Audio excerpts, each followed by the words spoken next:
नमस्कार साथियों, स्वागत है आप सभी का हमारी खुराना क्लासेस एप्लीकेशन पर। और आप सभी के लिए आज हम बात करेंगे हिंदी का जो आपका पेपर है सेकेंड ईयर का हिंदी भाषा शिक्षण एवं प्रवीणता।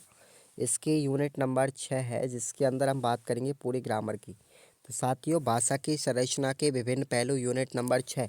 ये भाषा की संरचना का मतलब है कि आपका जो ग्रामर पोर्शन है, ठीक है ना, इसका मतलब है पूरा ग्रामर हम पढ़ेंगे आज की इस यूनिट में। कि भैया बेकारी, अबेकारी, रूढ़ योग, आधुनिक शब्द, क्रिया, विशेषण, संज्ञा, सर्वनाम, वाक्य वगैरह, समास, अलंकार, सब कुछ आ जाएगा पूरा का पूरा। तो आप सब लोग इस यूनिट को थोड़ा धैर्य बना करके आप अपने पूर्व ज्ञान का उपयोग करेंगे कि आप लोग 10वीं 12वीं से क्या क्या चीज़ें पढ़ के आए हैं। देखो, इसमें संज्ञा, समास, सर्वनाम, संधि बहुत सिंपल यूनिट है भाई, ये सिंपल है। लेकिन मैं इसको पूरा तो नहीं पढ़ा पाऊंगा, लेकिन थोड़ा सा आपसे ज़रूर कहूँगा, ठीक है ना, कि आप लोग यहाँ से सबसे पहले तो आपको एक संधि का प्रश्न आएगा। एक तो आपको संधि पूछी जाएगी, आप संधि को याद करके जाएंगे। हालांकि इसमें पढ़ाने के लायक कोई चीज़ नहीं है, कुछ भी आ सकता है तुम्हारे ग्रामर में से, ठीक है ना, कुछ भी आ सकता है। कि जैसे मान के चलते हो, आपको पूछा जाए कि भाई उच्छ्वास का संधि विच्छेद क्या है, तो यहाँ पर बन जाएगा उत प्लस श्वास। इसका मतलब यहाँ पर व्यंजन संधि हो गई, ठीक है। ऐसे ही जगन्नाथ, जगत प्लस नाथ। अब यहाँ पर नियम पढ़ने की आवश्यकता होती है। व्यंजन संधि में नियम क्या होता है कि तय के बाद अगर ने आ जाए तो इस तय को भी तीसरे नए में बदल जाता है, आधे में। तो ये सब अपना जो है ग्रामर का पोर्शन है। तो जगत प्लस नाथ यानी जगन्नाथ बन जाएगा, ठीक है। जैसे पावन है, तो ये अपनी कौन सी संधि है बताओ? स्वर संधि है। पौ प्लस अन, पौ प्लस अन संधि है यहाँ पर, तो ये भी आपको याद रखना है। अगला जैसे दुराचार, ठीक है ना, दू प्लस आचार, तो ये बन जाता है दुराचार। इसका मतलब इसमें विसर्ग संधि है। दो वर्ड शब्दों के मेल से कौन सा शब्द बनता है, तो वो बनते हैं अपने समास। समास आप लोगों ने 6 प्रकार के पढ़े होंगे, ठीक है। जैसे तत्पुरुष समास, द्विगु समास, द्वंद्व समास, बहुब्रीहि समास, ठीक है ना, ये सब आपने पढ़े हैं। तो उसी तरीके से यहाँ पर पूरा ग्रामर का पोर्शन होगा। लेकिन पूछा क्या जाएगा इस यूनिट से, इसका फिक्सेशन आज तक कोई विद्यार्थी को नहीं करा पाया कोई टीचर। जैसे दशानन में कौन सा समास है कि भाई बहुब्रीहि समास है। इसका मतलब 10 सिर है जिसके, इसका मतलब तीसरे व्यक्ति की ओर संकेत कर रहा है। कौन होगा? रावण की तरफ कर रहा है। दशानन कौन है? रावण है। यानी कि इसमें प्रमुख उत्तर पद और पूर्व पद दोनों को छोड़ करके किसी अन्य पद के बारे में बात कर रहा है। वो कौन सा समास है? बहुब्रीहि समास है, ठीक है। जैसे चक्रपाणी, चक्रपाणी में कौन सा समास है बताओ? अपना बहुब्रीहि समास है। ऐसे ही बहुब्रीहि समास का उदाहरण यहाँ पर आ गया षडानन। 6 है शीश जिसके, 6 है, आनन का मतलब होता है शीश, सिर। 6 सिर किसके हैं? तो भैया कार्तिक के लिए प्रदर्शन कर रहा है, बहुब्रीहि समास हो गया यहाँ पर, ठीक है ना। इस तरीके से आपको इसमें आएगा। कर्मधारय समास में विशेषता बतलाता है, उपमेय और उपमान का इसमें प्रदर्शन किया जाता है। पीतांबर, पीले हैं वस्त्र जिसके, पीले वस्त्र, ठीक है ना, पीतांबर, तो इसमें कर्मधारय हो गया। अगर हम इसी को पीतांबर को लेकर के जाए कि पीले हैं वस्त्र जिसके वह है, इसका मतलब फिर वह हमारा कौन सा हो जाएगा? बहुब्रीहि समास हो जाएगा। तो हम यहाँ पर कृष्ण या फिर किसके लिए आएंगे?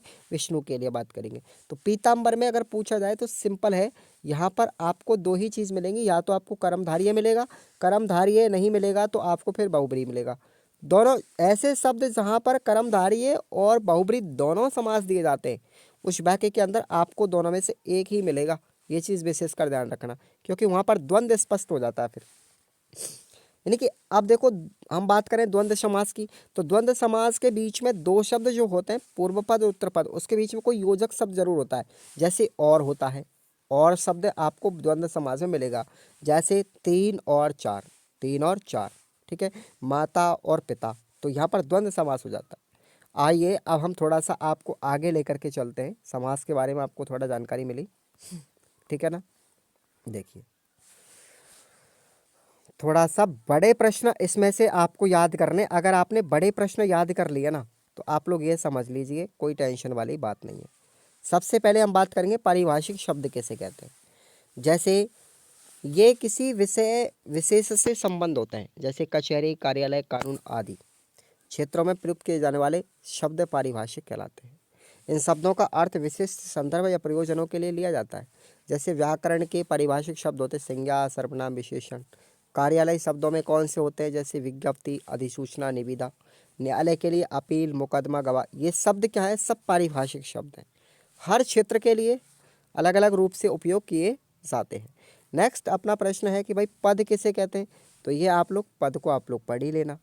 पद किसे कहते हैं कि एक या अधिक अक्षरों से बनी हुई स्वतंत्र सार्थक ध्वनि को हम क्या कहेंगे, शब्द कहेंगे।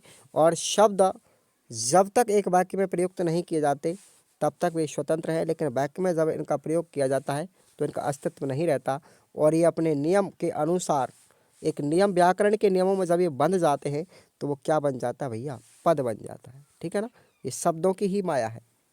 वाक्य में जब प्रयुक्त शब्द होता है नियमों के अनुसार तो वो पद कहलाते हैं। ओके, अब देखेंगे आप लोग यहाँ पर अभिव्यक्ति में वाक्य का क्या स्थान है। अभिव्यक्ति में वाक्य का महत्वपूर्ण स्थान है। वह कभी वह सूचना देता है तो कभी निर्देश, कभी आदेश देता है तो कभी निषेध, कभी क्या करेगा, सॉरी एक मिनट, हाँ जी, उससे प्रश्न भी किया जाता है, तो कभी विस्मय आदि का बोध कराता है। कहने का मतलब है कि अभिव्यक्ति किसी भी तरह की हो उसके लिए वाक्य अवश्य होना चाहिए। वाक्य छोटा भी हो सकता है, वाक्य बड़ा भी हो सकता है। वाक्य में समापिका क्रिया एक भी हो सकती है तो एक से अधिक भी हो सकती है। सामान्य रूप से वाक्य में दो या दो से अधिक पदबंध होते हैं। इसमें एक पदबंध दूसरा क्रिया पदबंध के साथ जुड़ा होता है। इसके बिना पूर्ण वाक्य, पूर्णांग वाक्य कभी नहीं बन सकता। ठीक है ना, तो अब आपको थोड़ा सा मैं आगे लेकर के चलता हूँ। ये देखिए वाक्य में कौन कौन से गुण होने जरूरी है, आपसे छोटा ही प्रश्न पूछा जाएगा तो ये 5 गुण होने जरूरी है, इनको आप याद करना। पहला है आकांक्षा, दूसरा है योग्यता, तीसरा है सानिध्य, चौथा है पदक्रम और पांचवा है अन्वृत्ति। ठीक है ना, तो ये आपको याद करना है। उसके बाद आपको नेक्स्ट आगे लेकर के चलते हैं कि भाई देखिए यहाँ पर आपको सबसे पहले तो ये याद करना है, संधि विच्छेद या संधि आपसे जरूर पूछी जाएगी इसमें। ठीक है ना, विशेषताएं तो नहीं आएगी ज़्यादातर। तो यहाँ पर एक प्रश्न मैं आपको बता रहा हूँ, तत्सम उपसर्ग और तद्भव उपसर्ग, इनमें आपको प्रश्न में को पढ़ना है, थोड़ा सा इसको आप लोग जरूर रट लें। ठीक है, एक प्रश्न तो आपका ये हो गया। दूसरा है अपना, अब देखो इसमें निबंधात्मक प्रश्न बता रहा हूँ मैं आपको। निबंधात्मक प्रश्न कैसे आएगा, देखो एक तो ये पूछा जाएगा कि व्युत्पत्ति के आधार पर शब्द भेद कितने होते हैं, कि जैसे यौगिक शब्द, रूढ़ शब्द और योग रूढ़ शब्द 3 प्रकार के हुए। तो आप लोग पढ़ लो इसको थोड़ा सा, देखिए उत्पत्ति के आधार पर अगर पूछा जाए तो 3 प्रकार के होते हैं। ठीक है, जैसे यौगिक की बात करें, 2 या 2 से अधिक शब्दों के योग से बने शब्दों को हम क्या कहेंगे, यौगिक शब्द कहेंगे, जैसे विद्यार्थी, त्रिमूर्ति। अगर रूढ़ शब्द पूछे जाए तो रूढ़ में क्या होगा, ये जैसा होता है, रूढ़ शब्द जैसा कि नाम से स्पष्ट है वे होते हैं जिनके कभी खंड नहीं होते, वो जैसे रूप में है उनको वैसे ही वैसे रूप में लिखा जाता है, तो वो रूढ़ शब्द हो गए। योग रूढ़ की बात करें तो वे होते हैं जिनमें यौगिक रूढ़, यौगिक एवं रूढ़ दोनों के लक्षण पाए जाते हैं, अर्थात उनका खंड भी हो सकता है और उनका अर्थ भी बदल जाता है, तो वो होते हैं हमारे योग रूढ़ शब्द। 3 प्रकार के हो गए अर्थ के आधार पर। अगर आपसे पूछा जाए भाषाई विकास के आधार पर कितने हैं, तो ये तो आपका आएगा ही नहीं। ठीक है ना, इसको आप लोग क्रॉस कर लिए, भाषाई विकास विकास के आधार पर तो ये नहीं पूछा जाता।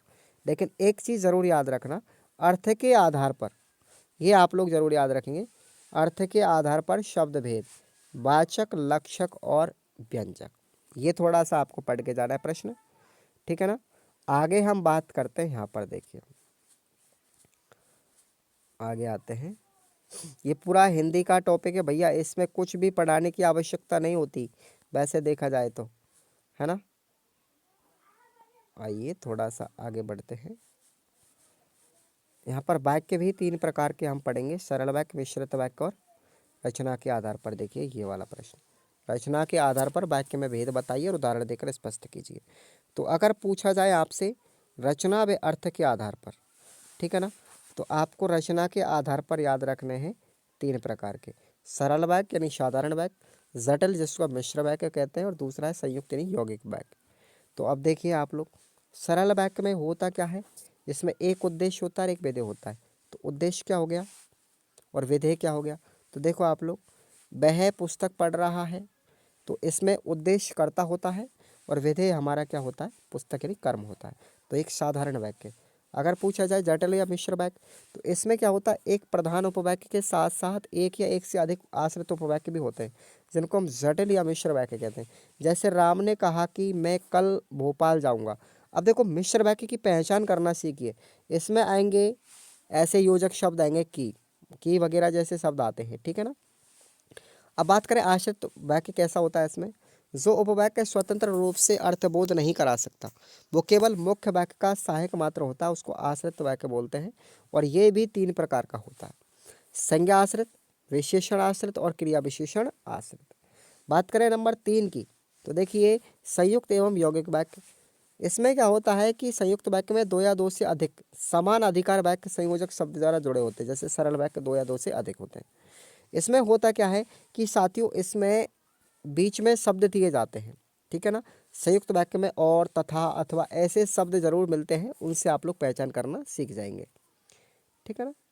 चलिए अब बात करें स्वर संधि।